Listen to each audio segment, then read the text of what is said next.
Hello everyone and welcome back to day 9 of my Elden Ring adventure. That sounds like Ring Adventure but like Dark Souls. If you're new, you can find the playlist in the description. We just finished exploring the Weeping Peninsula, so now I'm looking to explore what's left behind in Limgrave before eventually, maybe, making my way to Godfrey like everybody wants me to. I've definitely stuff to do in the Mistwood, but first I think I remember there being something interesting in the riverbed in the middle of Limgrave. I've been to the lake and to a cave at the end of the riverbed, but I haven't walked in the middle between the two. As a general recap, I'm getting up to 24 Faith, but I need a whole 6 levels in Dex before I can use the cool scythe I found last time, so there's a bit to grind still.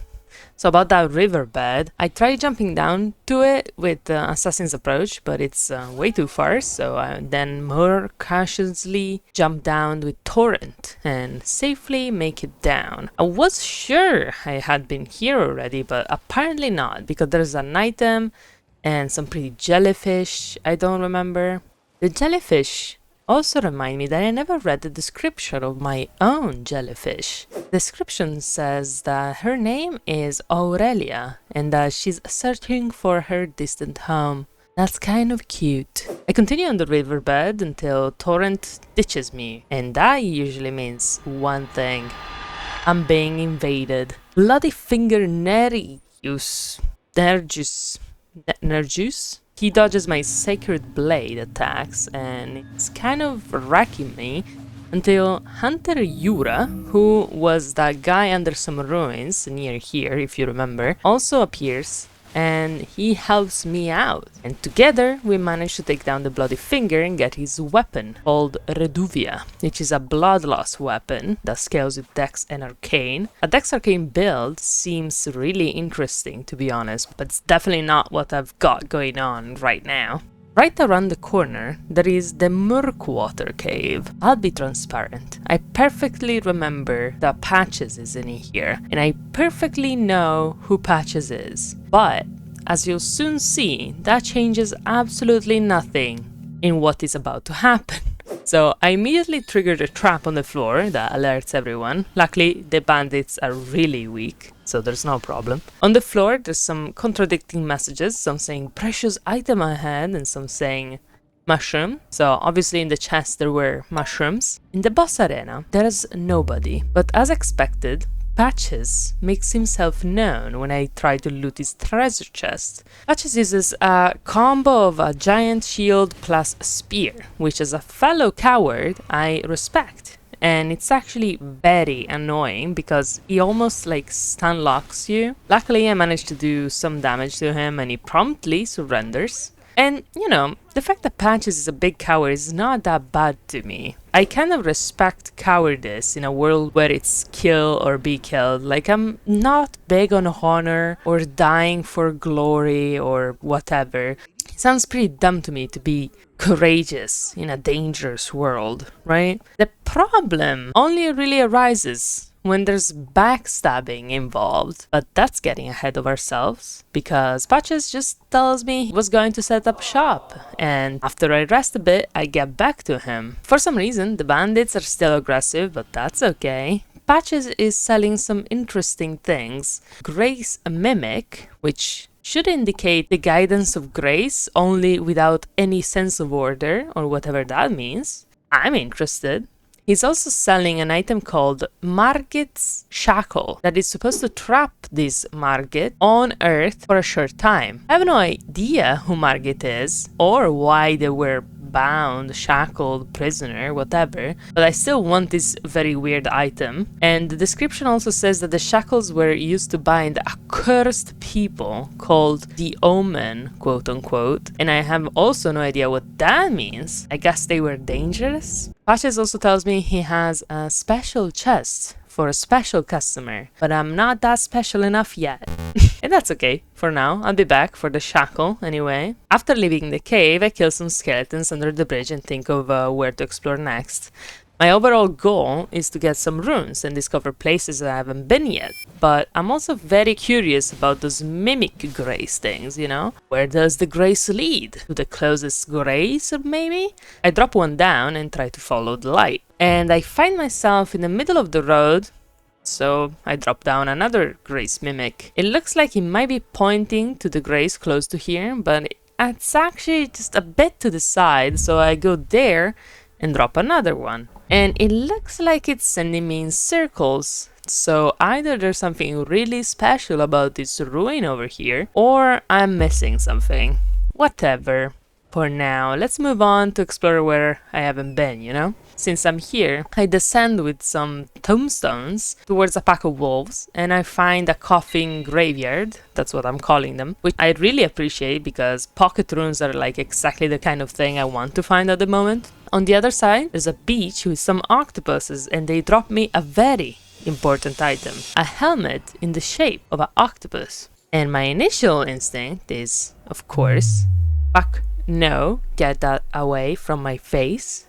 But I'm actually done being normal. Let's figure out a good outfit to go with my new fashion statement item. Get ready with me for the day in the life of a simple octopus lady. I think the crucial element of this outfit are the sandals, which give ancient, gives religious, it gives hippie. Hello? Do you have a moment to talk about Our Lady and Savior, Miss Octopus? You know? Alright, shits and giggles aside, we're back to the Mistwood, or at least at its edge, and there's a ghost talking about the demi-humans, which are the monkeys, and saying that their mother has been taken. Maybe he's referring to a god or something like that. He also asks, where is Lord Kenneth, you know, and comments about a knight that is bedeviled by blood. And he's staring straight at a castle up the hill. So, you know, I get the hint, but that's not what I want to do right now. I have runes to spend, so back to patches we go. So I go there, buy Margit's shackle, and suddenly I'm a valued customer, very special now, and I can access his top secret chest. So, as I said before, I know who Patches is, and I know he's a backstabber. Furthermore, I've played this already. Still, I just expected there to be like mushrooms in the chest. Instead, I get transported to the Mistwood in front of a rune bear, so... You know, fate really wanted me to be in the Mistwood today. We've already talked about me not liking the rune bears because they're so aggressive and so fast. Truly like a difficult to deal with enemy in my opinion. So me and my skeleton friends managed to kill one, but I'm nothing if not an overachiever, and I want to kill the other rune bear that was just minding his business, and this drastically backfires when his other friend comes along. And, you know, there really was no coming out of that. So there's an issue because I'm pretty confident I can get my runes back, but I have to log off for a bit because I had something to do. And when I come back later in the day, I had completely forgotten about my runes. So I just cheerfully fight the rune bear and just die, you know, before remembering about them.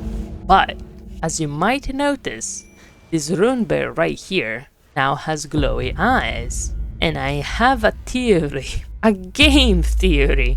When I died, I had 2,489 runes. The rune bear gives me 5,980 runes. That's a lot. The next rune bear, upon dying, drops 1,196 runes. 2,489 times 2 makes 4,978 runes. Plus 1,196, that's not 5,980 runes, but it does give me 6,174 runes, which was kind of close, but you know, whatever. I tried. So, one game theory aside, let's move on with my second one. What are the mimic graces pointing to, you know? So, following one brings me to an owl, so maybe owls. I do leave a message to attest my loyalty, but then I spot a big ruin on the horizon and decide to go there. The ruin is inhabited by Gilderoy Unlock, obviously. Great Scott, is that?